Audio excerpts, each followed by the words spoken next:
Do Historathon 2023. Now I can tell you're all extremely impressed with the opening titles there, the wonderfully composed jingle. There's no expense spared here at Book Time with Elvis. Hello everyone, welcome to and welcome back to my channel, Book Time with Elvis, with me, Mark. And I hope so much you're all doing very well indeed on this Friday. Yay! So we've got a live coming up later tonight. I hope you're going to watch that. It'll be over on Sean D. Stanfast's channel. And there's 4 of us now. 2 became 4. Imagine that, eh? How exciting. So you probably clicked on this because you're curious about what my proposed TBR is for the second quarter of Historathon.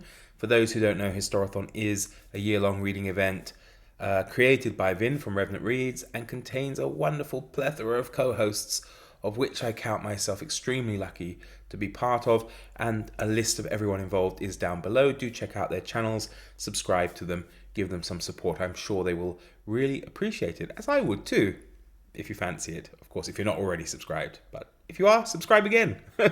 No, I'm only kidding. So yeah, it's been difficult. I mean, I have a couple of books that are year-long reads, so I'm not going to show them again because I don't want to be too repetitive. One of them being, of course, The World of Family History by Simon Sebag Montefiore. And this is the second quarter. So last quarter we read books from prehistory times up to 500 AD. And now we're reading from 500 AD to 1500 AD.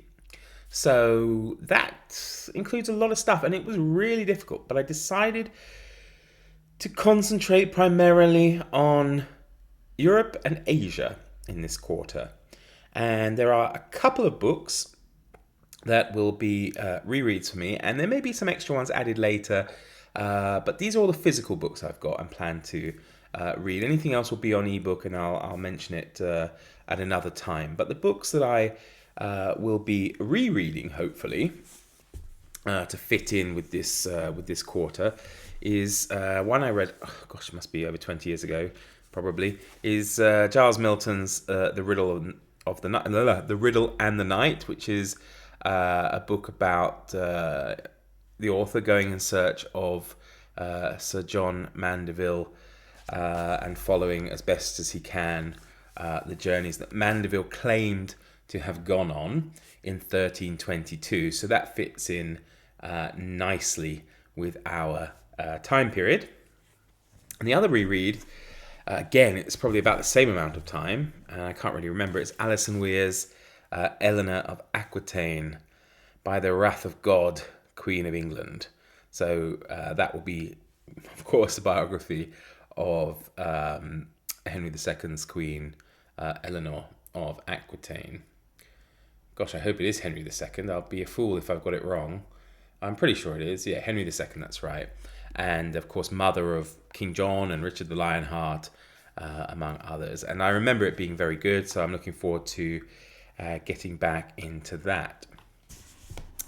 I plan to read a book which really straddles the period there. I mentioned it recently on a library tour, so I won't say too much about it. And it's called The Light Ages by Seb Falk, and it looks at how the so-called Dark Ages were not dark at all, and there's a lot to be learned from them there. So I think it will be interesting. It's a nice book, and it has some illustrations and other things in there. There are actually some illustrations and tables and information. So I think that will be really good and very interesting. And I haven't read it before, so it's new to me, and I'm eager to get into that. And continuing with my European, it is European. I mean, it may be slanted, of course, towards England, but I love. I'm very interested, of course, in the Wars of the Roses and the Tudors. I'll start off with the Wars of the Roses, and it's a book, again, 2 books by the same author here. The Brothers York by Thomas Penn, an English tragedy, and that follows the 3 brothers of York, 2 of which, of course, became kings of England. Edward something or other, completely forgotten, and Edward IV, maybe 5th, 6th. Can't remember. Does it say? Yeah, I'm running out there. The other one's a bit easier because it's Richard III and their other brother, the Duke of Clarence, George, I believe his name was. So that follows them, and of course the turbulent period of the start of the Wars of the Roses. And the second book by Thomas Penn will take us over our time period, actually, but of course part of it will be set before that. So I'm going to read this one towards the end of the quarter, because actually it says at the back here it's 1501, Henry VII has won the throne of England. Now, he won the throne of England in 1485, the Battle of Bosworth. So to me, it counts as one to read in the last week and straddle the 2 quarters. So I'm going to keep that back in reserve, but it's definitely going to be started by the end of this coming quarter. So, what else, you might be asking? Surely Mark's got enough on his plate. Well, remember, these are over the course of 3 months. So it's not too bad. It's not too bad. Now, I've long been wanting to reread, I should have mentioned it is a reread for me, The Travels of Marco Polo. So I'm going to do that. I'm going to reread The Travels of Marco Polo. I don't know, probably it's an abridged version. I'm not sure. I don't know. The last one I read